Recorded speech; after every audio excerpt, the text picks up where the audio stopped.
వెనుకబడిన తరగతుల అభివృద్ధి జరగాలంటే బీసీ కులాలు ఐకమత్యంగా ముందుకు రావాలని బీసీ కమిషన్ జాతీయ సభ్యులు తల్లోజు ఆచారి తెలిపారు.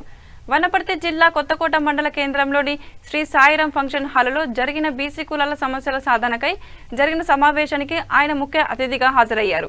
ఈ సందర్భంగా ఆయన మాట్లాడుతూ దేశంలో 55% బీసీలు ఉన్నారని, కానీ రాజ్యాధికారంలో వెనుకబడ్డారని అన్నారు. విద్య, ఉద్యోగ, రాజకీయ రంగాలలో ముందుండాలంటే బీసీ కులస్తులు ఏకం కావాలని ఆయన తెలిపారు. బీసీ కులస్తులకు 27% రిజర్వేషన్లు కల్పించాలని ముఖ్యమంత్రిని కోరారు. బీసీల అభివృద్ధికి బీసీ కార్పొరేషన్ ఏర్పాటు చేయాలన్నారు. కుల వృత్తులను ప్రోత్సహించాలన్నారు. ఇంతవరకు రాష్ట్రంలో బీసీలు కార్పొరేషన్ చైర్మన్లు కాలేదన్నారు. అనేక మంది ఇల్లు లేకుండా ఉన్నారని, పునరావాస కేంద్రాలలో ఇల్లు లేని వారి జాబితాను ఇవ్వాలన్నారు. బీసీల సమస్యల కొరకు సావర్కర్ 20 ఏళ్ల జైలు జీవితం గడిపారని, ప్రస్తుతం బీసీల కొరకు ఎవరు జైలుకు వెళ్తారని ప్రశ్నించారు.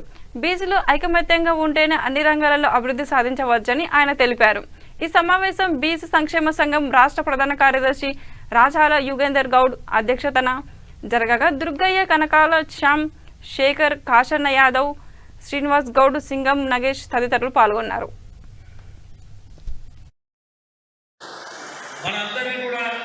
ఇంతసేపు మంత్రముగ్ధులు చేసి ఆటపాటతో అలరించినటువంటి ప్రజా గాయకుడు, ఈ గడ్డ మీద పుట్టిన ముద్దు బిడ్డ జంగిరెడ్డి కళాబృందానికి, పత్రికా ప్రతినిధులకు, పోలీస్ అధికారులకు కార్యక్రమంలో గత 2-3 రోజులుగా పనిచేసినటువంటి బీసీల బిడ్డలకు వేదిక పైన వేదిక కింద ఉన్నటువంటి ఈ యొక్క సమావేశానికి వచ్చిన మీ అందరికీ కూడా నమస్కరిస్తూ, 67 ఓట్లు తక్కువ వస్తే 5 ఏళ్ళు నేను ఓడిపోయిన ఎమ్మెల్యేని, 5 ఏళ్ళు ఆయన గెలిచిన ఎమ్మెల్యే అంటే దీంట్లో 60 ఓట్లు అంటే సగం కంటే ఒక్క ఓటు ఎక్కువ వస్తాయి. 67 ఓట్లలో 40 ఓట్లు వస్తే ఎమ్మెల్యే, 4 ఇండ్లు పడితే ఎమ్మెల్యే. 55% 60% ఉన్న మనము ఎందుకు రాజ్యాధికారాన్ని సంపాదించలేకపోతున్నాం? ఎందుకు మన సమస్యలు దశాబ్దాలుగా పెండింగ్ ఉన్నాయి? ఎందుకు మన బాధలు తరతరాలుగా పెండింగ్ ఉన్నాయి?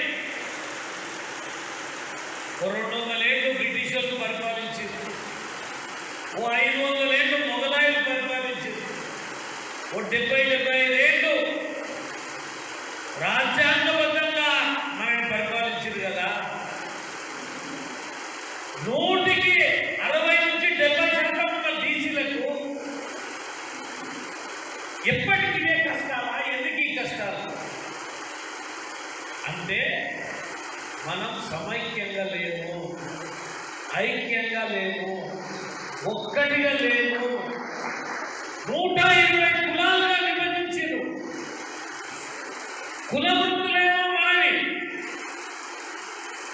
ఇలా ఏ కుల వృత్తులని నమ్ముకొని జీవిస్తున్నారో వాళ్ళ పరిస్థితే బాగలేదు. అసలు కులం లేదు, పని లేదు.